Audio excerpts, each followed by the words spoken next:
ஆண்டவராகிய இயேசு கிறிஸ்துவின் நாமத்தில் காலை வாழ்த்துக்கள்.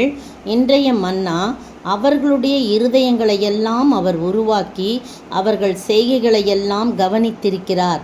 சங்கீதம் 33 வசனம் 15.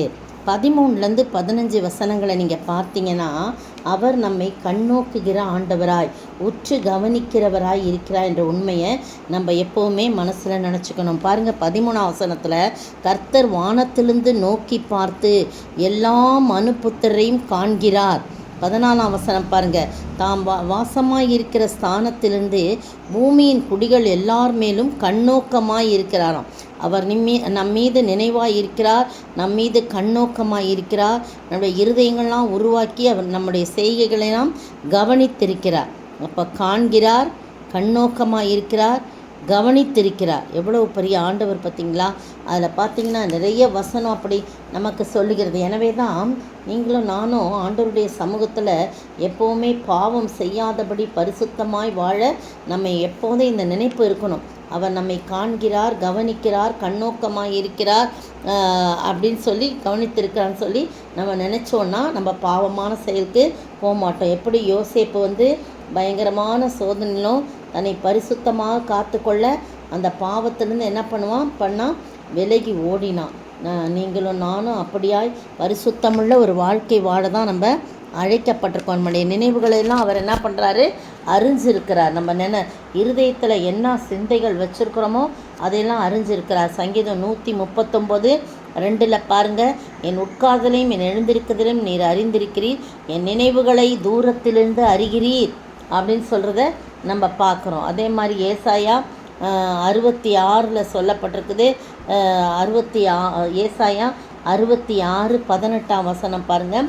66:18, நான் அவர்கள் கிரியைகளையும் அவர்கள் நினைவுகளையும் அறிந்திருக்கிறேன், நான் சகல ஜாதியாரையும் பாஷைக்காரன் கூட்டி சேர்க்கும் காலம் வரும், அவர்கள் வந்து என் மகிமையை காண்பார்கள் அப்படின்னு சொல்லப்பட்டிருக்கு. பாருங்கள், நிறைய இடத்துல அப்படி சொல்லப்பட்டிருக்கு. எரேமியா 23:20 அதே மாதிரி தான் அவர் நினைவுகளெல்லாம் அவர் என்ன பண்ணுறாரு?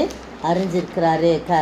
கிரியைகளெல்லாம் அறிஞ்சிருக்கார். 23:20 வசனம்,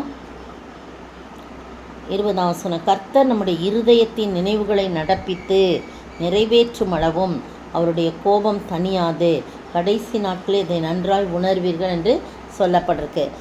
மத்தேயு எழுதின சுவிசேஷத்தில் இயேசு பாருங்கள், அந்த வேத பாரகர் அவங்க நினைவுகள்லாம் அறிகிறார். என்ன அப்படின்போது 9ஆம் அதிகாரத்தில் ஒரு சம்பவம் சொல்லப்பட்டிருக்கு. அது என்னன்னா, அவர் படகில் ஏறி இக்கரைப்பட்டு தம்முடைய பட்டணத்துக்கு வராரு. அப்போ படுக்கையில் திமிர்வாதமாய் கிடந்த ஒருவனை 4 பேர் சுமந்து கொண்டு வராங்க. இயேசு அவர்களுடைய விசுவாசத்தை கண்டு என்ன செய்கிறாரு? திமிர்வாதக்காரனை நோக்கி, மகனே திடன்கொள், உன் பாவங்கள் உனக்கு மன்னிக்கப்பட்டதுன்னு சொல்கிறாரு. அப்போது வேத பாரகரும் சிலர் என்ன செய்கிறாங்க? இவன் தேவதூஷணம் சொல்லுகிறான்னு தங்கள் உள்ளத்திலே சொல்லி கொண்டார்கள். இயேசு 4ஆம் வசனம் பாருங்கள், 9:4, இயேசு அவர்கள் நினைவுகளை அறிந்து, நீங்கள் உங்கள் இருதயங்களில் பொல்லாதவனிகளை சிந்திக்கிறது என்ன? உன் பாவங்கள் மன்னிக்கப்பட்டது என்று சொல்வதோ எழுந்து நடவென்று சொல்வதோ எது எளிது? பூமியிலே பாவங்களை மன்னிக்க மனுஷகுமானுக்கு அதிகாரம் உண்டு என்பதை நீங்கள் அறிய வேண்டும் என்று சொல்லி திமிர்வாதக்காரனை பார்த்து, நீ எழுந்து உன் படுக்கை எடுத்துக்கொண்டு உன் வீட்டுக்கு போன்னு சொல்கிறாரு. உடனே அவன் எழுந்து தன் வீட்டுக்கு போனான்னு சொல்லப்பட்டிருக்கு. எல்லாருடைய இருதயத்தின் நினைவுகளை அறிஞ்சிருக்கா. அவர்கிட்ட நம்ம தப்பவே முடியாது. ஏன்னா அவர் இருதயங்களை உருவாக்கி அவர் தான் உருவாக்கினார் இல்லையா? அவர்கள் செய்கைகளையெல்லாம் கவனித்திருக்கிறார். அவர் கண்ணோக்கமாக தன்னுடைய வாசஸ்தலத்திலிருந்து தாம் வாசமாயிருக்கிற ஸ்தானத்திலிருந்து பூமியின் குடிகள் எல்லார் மேலும் கண்ணோக்கமாக இருக்கிறாராம். கர்த்தர் வானத்திலிருந்து நோக்கி பார்த்து எல்லா மனுபுத்திரனுக்கான இந்த நிச்சயம் நமக்கு இருக்கும் என்றால் நாம் மிகுந்த சந்தோஷம் உள்ளவர்களாய் நாம் காணப்படுவோம். அப்படியே நாம் பார்த்து அவர் நம்மை கவனித்திருக்கான் என்று சொல்லி பாவம் செய்யாதபடி பரிசுத்த வாழ்வு வாழ ஆண்டவரால் அழைக்கப்பட்டிருக்கிறோம். அப்படிப்பட்ட ஆசீர்வாதத்தை நாம் பெற்று வாழ ஆண்டவர் தாமே கிருபை செய்வாராக. ஆமென்.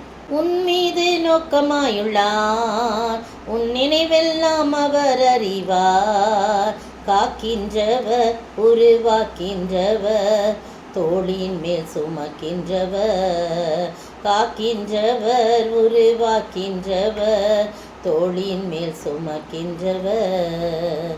ஸ்தோத்திரிக்கிற ஆண்டவரே, துதிக்கிற ராஜா, எத்தனை நல்லவர் ஆண்டவரே. நீர் கவனித்திருக்கிறீர், எங்களுடைய இருதயத்தின் நினைவுகள்லாம் நீங்கள் அறிஞ்சிருக்கிறீங்க. ஏன்னா நீங்கள் தான் உருவாக்கி இருக்கிறீங்க ஆண்டவரே.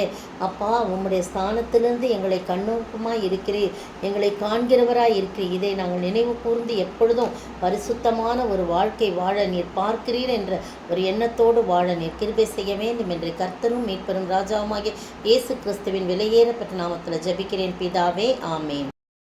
நேற்றைய பதில்: இப்படிப்பட்ட ஞானம் பரத்திலிருந்து இறங்கி வருகிற ஞானமாயிராமல் லௌகீக சம்பந்தமானதும் ஜென்ம சுவாபத்துக்கு உரியதும் பேய்த்தனத்துக்கு அடுத்ததுமாய் இருக்கிறது. யாக்கோபு 3:15. இன்றைய கேள்வி: நம்முடைய ஜீவன் எப்படிப்பட்டது? நம்முடைய ஜீவன் எப்படிப்பட்டது?